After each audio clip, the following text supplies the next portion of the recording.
Sneaky little bugger, ain't he?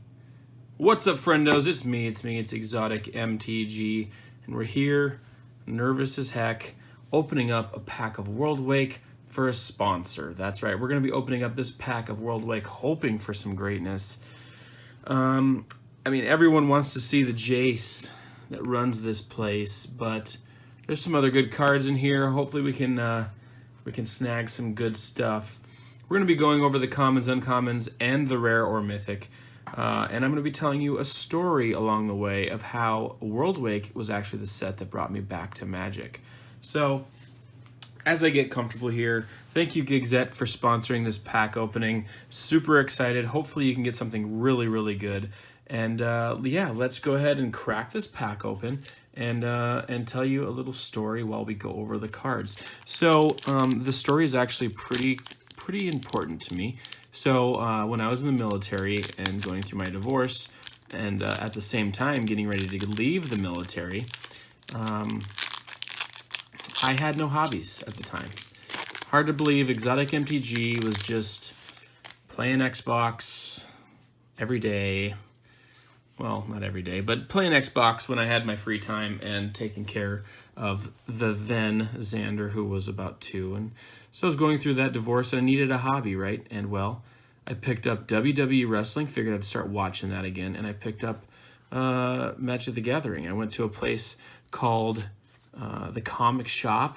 By the way, our first common is a Hedron Rover, and that's a 2/2 for 4 artifact construct with landfall. You can pause it if you want to see what that does.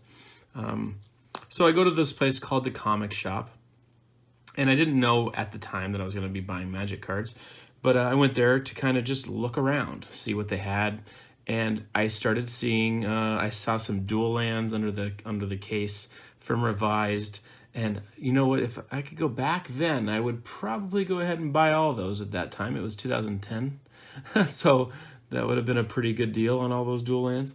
But anyway, it kind of sparked that interest in me. It got me re-interested in Magic the Gathering. You know, the start of Magic for me is another story. The first time I was playing Magic, that's a completely different story. But it sparked this interest, and I was an E6 staff sergeant making some pretty good money. In Alaska, you get paid a little bit more for cost of living allowance.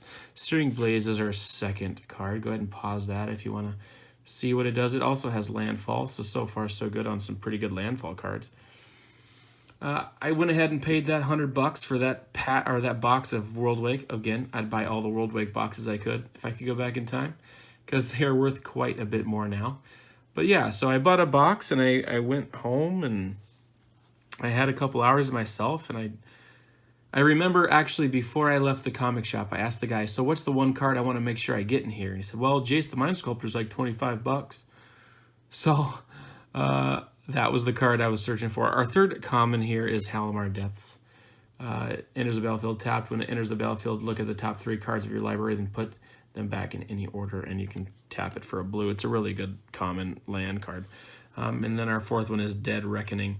So I take that box of Worldwake back to the house, and I started cracking packs. And it was like the first 10 packs. I got a Jace the Mind Sculptor. It got me super stoked. It was the first Mythic I had gotten, and Mythics were new to me at the time. So yeah, it was a really exciting box opening. Obviously not on camera or anything. What happened to that Jace is another story, but we got the Dead Reckoning. Now we have Walking Atlas.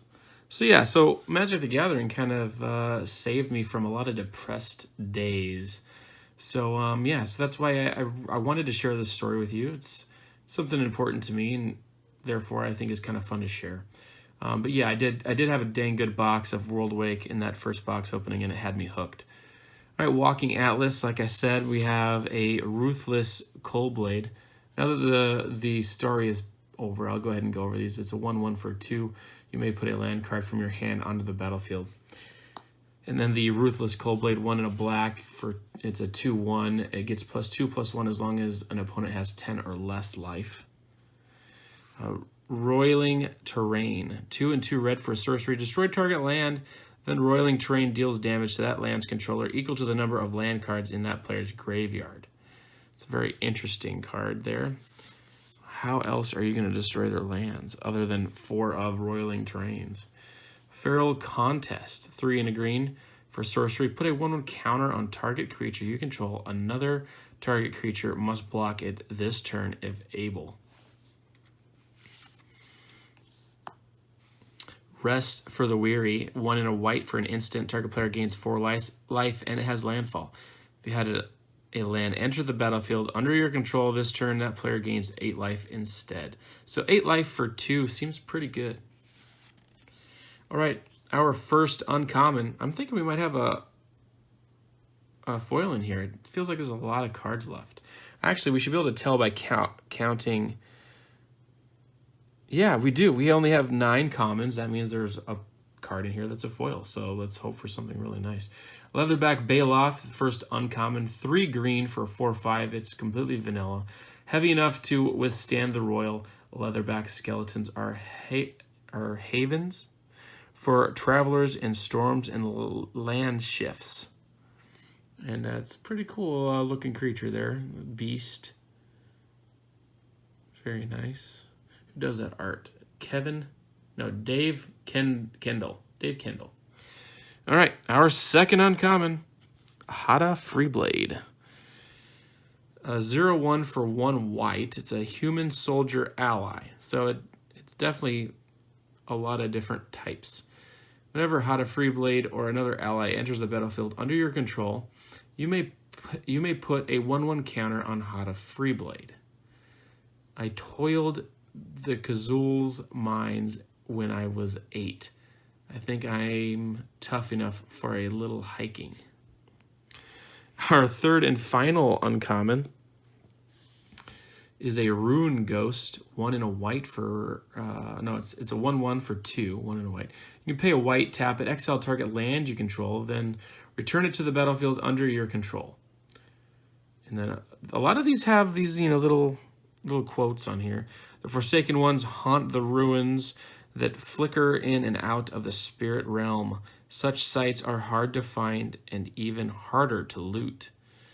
Pretty cool art there. Okay, so we're about to go into the rare or mythic slot. There is a foil back there. I can see a little shine on that last card. Let's just hope for a blue so we can get hyped. Oh my God.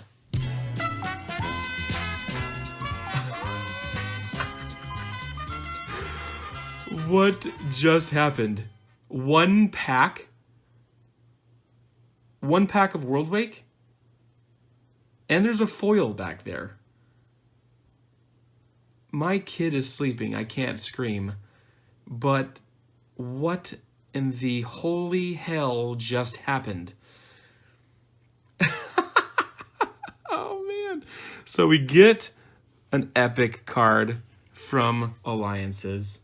We get an epic card from Innistrad. And now we get a Jace the Mind Sculptor. All 3 epics are blue. Wow. And for those of you new people out there, when I say epic, I just mean it's awesome. I don't mean it's an actual rarity. But wow, Jace the Mind Sculptor, we got him. So I'm going to go ahead and butt in here and dub my own voice onto my own video and tell you how crazy it was to get this Jace the Mind Sculptor. I was so in shock. I really wanted to just jump up and scream, but I couldn't because Coco, the co-host, was indeed in bed in the very next room.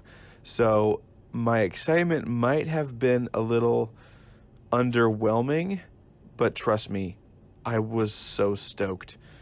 I couldn't believe that not only did Gigzet sponsor this pack and get a Jace the Mind Sculptor, he was the same sponsor that got the Force of Will back from that Alliances pack that we opened.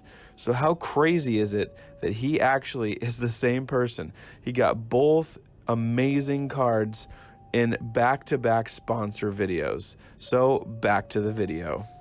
Okay, well, it's not blue, so no chance for the double Jace the Mind Sculptor. It's actually a Perimeter Captain. We got a snake and a plains in here. I can't believe what just happened. So Perimeter Captain is a 0/4 for 1. It's It's a defender. This is a foil human soldier. Whenever a creature you control with defender blocks, you may gain 2 life. Hold on. This is crazy. Again, I can't scream and shout because Cohen's asleep in the other room. Wow. So not only did we get a pretty cool foil, we got a friggin' Jason Mind Sculptor in the 1 pack of Worldwake that we've opened. Well, I'm gonna have issues finding people to buy the other 5 packs I have. Thank you for spending your free time here with us. I know it isn't free. And yeah, love, peace, and hair grease, everybody. Please check out more content from Exotic MTG. We're out of here. Peace.